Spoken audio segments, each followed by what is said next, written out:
to Chicago, Illinois. Girdik Chicago'ya axır.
Liftin bike'ına bakın. Chicago'da doldu.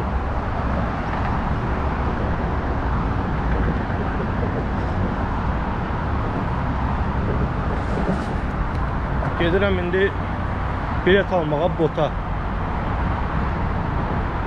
Chicago River bir gezək. Görək vəziyyət necədir. Düzə parking tapmaq belə çətin oldu. Amma tapdım. En vacibi.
Back on that thing over there.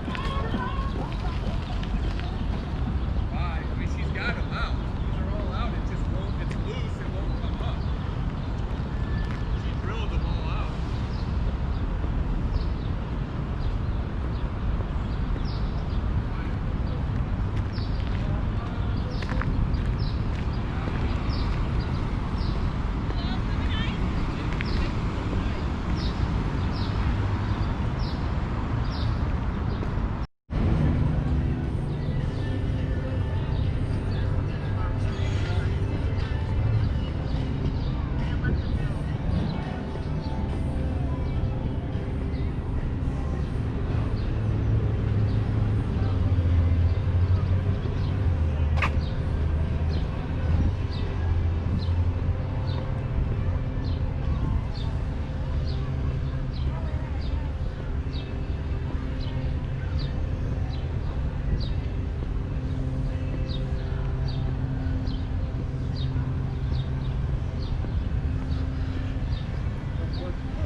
We're going to dive into the architecture here in a more specific way, but we're going to get the more detailed aspects of the skyline.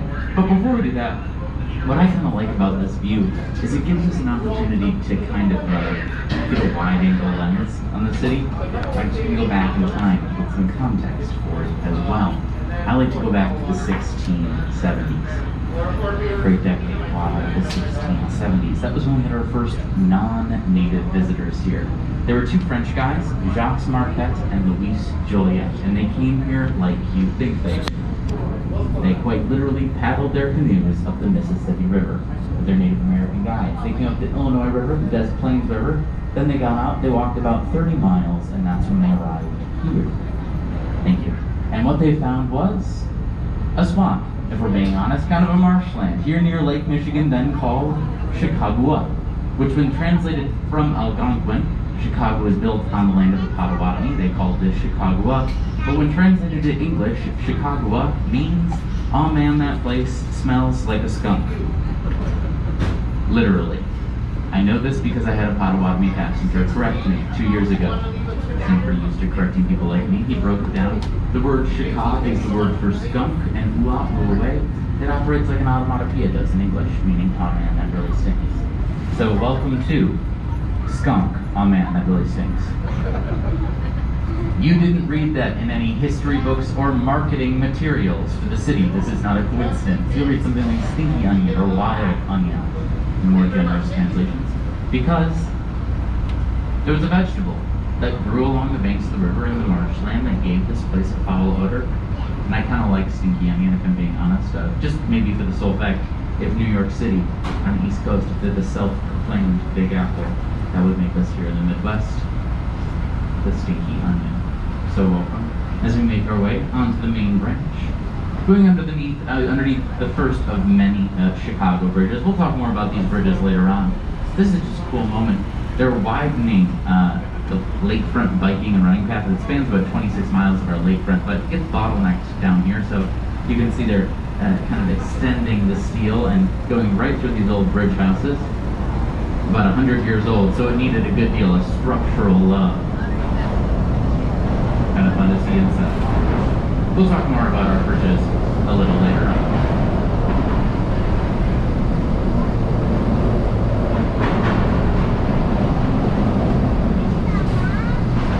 Entering now this canyon of skyscrapers, we're going to go with a skyline change. We're still underway here to our left. Vista Tower. With this undulating blue-green glass, it is topped out, not quite finished. The external elevator is on its way down to the skip. We should see it finished up sometime within the next 12 months. People might even move in the next 6. Vista is what we're looking at though, and for all intents and purposes, it's our new 3rd tallest building in the city. Vista, designed by a Chicago architect of note, Jeannie Gang. G-A-N-G, Jeannie Gang. This is somebody by, I guess, all accounts you should know if you want to know worldwide architects who have gained a star architect status. She's breaking her own record with Vista. This will be the new tallest building in the world, designed by a female-owned architecture firm. She's breaking records left and right. She's also a MacArthur Genius Grant recipient. If you're not familiar with the Genius Grant, it's one of my favorite things in the world. One morning you get a call that goes like this: "Hi, we're the MacArthur Foundation. We think you're a genius. Here's $600,000. Goodbye." I hope you all get that good at whatever it is you do for a living. That people aren't hiring you, they're just throwing massive sums of money to keep being awesome. So all that's to say, she has well-earned respect all over the world. Vista, we'll talk more about it, but remember, it's going to be that new 3rd tallest building, a luxury hotel and residence. We're actually going to stay with Jeannie Gang though, because she's actually got more work right not too far from this, in the same neighborhood in Lakeshore East. There's a blue glass triangular building, that is the Swiss Hotel. It's from the 1980s, but we're actually going to go above it and beyond it, to the white waves of Aqua Tower from Jeannie Gang as well. This is also a hotel and residence. Kind of put her on the worldwide map in terms of tall buildings. Each one of those white waves is a concrete balcony, and they're all a little bit different, primarily to maximize views. Right, so if you moved into Aqua and you had a 2-foot balcony, it's because you get one of the greatest views in the building, and then she would take you up to maybe 13 feet to try to get you a similar view to your neighbor, which, you know, all on its own, that's a pretty intelligent design, but that's not all they do. They also reduce wind sway in the building. In the design process, they ran 3D wind tests on a model and further tweaked the balconies so it will confuse wind, more comfortable on a windy day. Birds are actually less likely to fly into the glass. In the early 1900s, here in Chicago, architects were looking to the past for their inspiration, often across oceans, across time, for inspiration, and oftentimes office buildings in the 1920s were modeled after churches. This is a Spanish revivalism. Spanish revivalism from Charles Biersman. The Wrigley modeled after La Giralda Tower in Sevilla, Spain. So a Spanish influence behind this.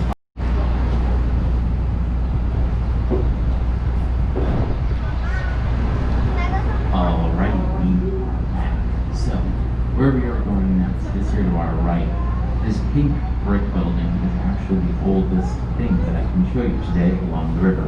It's called Fulton House, and Fulton House was built back in the year 1898. It was originally designed by a man named Frank Abbott, who was hired by the meatpacking industry down at the Union Stockyards. They needed a giant freezer, a cold storage warehouse. It featured 4-foot thick walls originally. You can kind of get a feel with the balcony, which has been carved in their place. Originally, those walls were stuffed with a mixture of horsehair and cork as insulation. It worked pretty well. And then in the 80s, they reimagined the condos. Who was the architect behind the reimagining? A clue was left up top. Portholes. Me?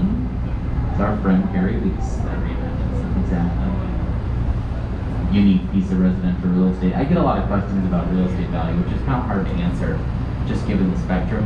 Just talking downtown along the river, I found like a 1-bedroom studio convertible situation in Marina City for about $220,000. So that's kind of the bottom end. Down the road, an $18 million penthouse in Vista, just a couple lots away. So somewhere in between $200,000 and $18 million downtown along the river. I know it's kind of not very helpful. If you want to like look at one of these townhomes, like 1.7 to 2.7 usually, and if you're feeling bad about yourself, and I don't do it for saying that, it's okay. I planned for this. We got a great view coming up here to our left, back down the main branch, back down canyon of skyscrapers. Certainly a lesser known favorite of mine. And while you're enjoying the view back down the main branch, we're actually going to go back to the right, past River Point, that's beautiful plaza, and on over to the understandably eye-catching martini glass-shaped foundation of 150 North Riverside Plaza. It only utilizes 20% of its lot area for its foundation. The rest is essentially a plaza or river walk, leaving roughly 70% of the structure built above air. That's where things get interesting here. All that compounded mass, right, when gravity comes into play, it has to go somewhere. And that's where you get this double cantilever, that's the wedge shape you see, redistributes delicately and evenly that mass down into its primary foundation, which then has large concrete and steel caissons dug approximately 120 feet into bedrock. That's what we just saw happening a couple of moments ago with that construction site. It's impressive engineering, I'll be the first to admit that. It's eye-catching. It's one of Chicago's favorite buildings as of late, since it was completed in 2017. But if I'm being honest, it's not my favorite part of the design. If you're interested in seeing my favorite part, as we come underneath the bridge, take your eyes up.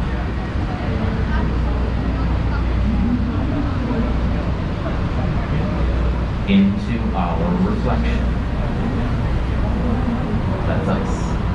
Right there. Oh yeah, that's easily measured with ours. They also found a bit of an issue when it came to wind sway in the building, so they installed 116,000 gallons worth of water tanks inside the top of the building, called a two-slosh damper. Think of it this way: particularly windy day, the tanks fill up about halfway with water, give or take. The wind pushes the building in one direction. The tanks being fixed to the building are pushed with it. The water, not fixed to anything, instead sloshes and encourages the building to its upright position, reducing vibration, the largest of its kind in the world thus far. Seems to be working well. No complaints. Worked out well too, because those architects, they have a brand new project going up right across the river. 110 North Wacker. It's going to be a new office building for Bank of Amerika. One seemed to shoot up really quickly. Not changed since I've been off the river in December. Now, it's also just cool because you can see the before and during and after of these kind of inverted trusses, these steel supports getting their encasement. The river walk. And in general, this is just no peanuts project here, because it's going to be the new tallest office building in the city since the 1990s. Replaced about a 6-story tall building before. A whole new field along the river. You just heard it. This is a very loud bridge with a bunch of city bus routes over it, so just be warned. Whenever I say that, it happens. On the other side, dueling Art Deco. Both of these buildings are from 1929. Both of them Art Deco, so they have a lot in common. To the right, a beautiful riverside plaza. Okay? To the left, no. Same year. So one of them had to be strange, and it actually was the Riverside Plaza. Because for most of Chicago's history, you avoided the river if you could. Because it was also our sewer. Or pretty much everything. We're not going to get into it, but whatever you're thinking of, yeah, we put that in the river. Contrasting today, in a pretty significant way. If you're a private building and you want to build along the river today, that's great, but some form of a river walk or plaza must be included. No more turning your back on the Chicago River. We learned that lesson already. Here to our right underneath, you'll find the rail lines leading to Union Station. They run Cone Peterson and Fox the turn of the 1990s here. We saw this postmodernism, this pure postmodernism, a little bit at those river cottages, right? If modernists said less is more, postmodernists said less is more, right? They wanted to be more ostentatious, more outward with their creativity. And oftentimes what I find is a dichotomy in postmodernism, right? With the boats, right, with those river cottages, there's a boathouse on land. Kind of a strange combo. Here, you have something that is quite regal, I think inherently very detailed in its design. And at the same time, you have this bubblegum pink granite smacked on the side. It kind of walks this line between quite stoic and serious and playful and silly all at the same time. Both kind of subdued and reserved and incredibly ostentatious. I think it works pretty well. Great partner to what is arguably the main event, the granddaddy of them all. Tall, dark, and handsome. The Sears Tower. Or maybe the Willis Tower. But the Sears Tower, it was built for Sears Roebuck in 1974. Skidmore, Owings & Merrill, they're hired for the project. Architect Bruce Graham and structural engineer Fazil Khan. Principals on the project, 1,451 feet tall. It's 110 stories, 100 elevators, over 16,000 windows. The tallest building in the world for 24 years, and still the tallest in the city today. Changing the skyscraper game. Really, what really was introduced here that was really innovative was Fazil Khan's bundled tube system. You can see it here at the base. It's like 3 by 3, 9 towers or tubes pushed or bundled together. A bundled tube system, right? Only 2 of them. The most central go all the way up. This is how it was explained to me. If you hold a long piece of straw out in the wind, it's going to get blown over. Bundle a bunch of straw together, hold it out in the wind. Better. It's not a complicated idea. Had any engineer thought of it before Fazil Khan? Nope. Some discoveries are like that. Simple. So, we'll see it again. In the meantime, we're going to go left. One of my favorite parts of the tour that most people miss is the glass of Gateway Center 4. It's not straight pane glass. Instead, it's pinched in the corner of each pane. Convex bubble glass. Gives its nickname from bubble wrap. Sound like a good pop in windows. Remember, this building honors the river, right? With both its curve and color, but not only that. When you look into the reflection, it looks a little bit less like a building and a little bit more like the reflection in water. Most people miss it hiding in plain sight. A little less subtle, you'll find here, rising, the true magnitude of the Sears one final time for you. It's also it's at the same time right now a great angle to appreciate how tall it is, and not a great angle to appreciate how tall it is. You have to kind of get the up close from personal view, and if you get the chance, I'd say go out and look at it from a distance, and you'll see how it towers over everything around us. Nothing even comes close to its overall height. Something I can do for you right now in terms of context, if you take in the communications tower on top, the height of just that communications tower is equal to the height of one of these black boxes here to the left. Just the tower at the top. The tallest building in the world for 24 years. Still the tallest in Chicago. We should talk neoclassicalism, postmodernism. Remember, we saw it as a boat, we saw it as a queen. Here, the dichotomy that exists is old and new. You got a triangular top harkening to the Parthenon in Athens, Greece, mixed with a modern office building. And actually, I really like this design. On paper, though, I don't think I would. Right? If you wrote this down on a piece of paper, it might read something like this: the Parthenon in Athens, Greece, but also a tall blue glass office building.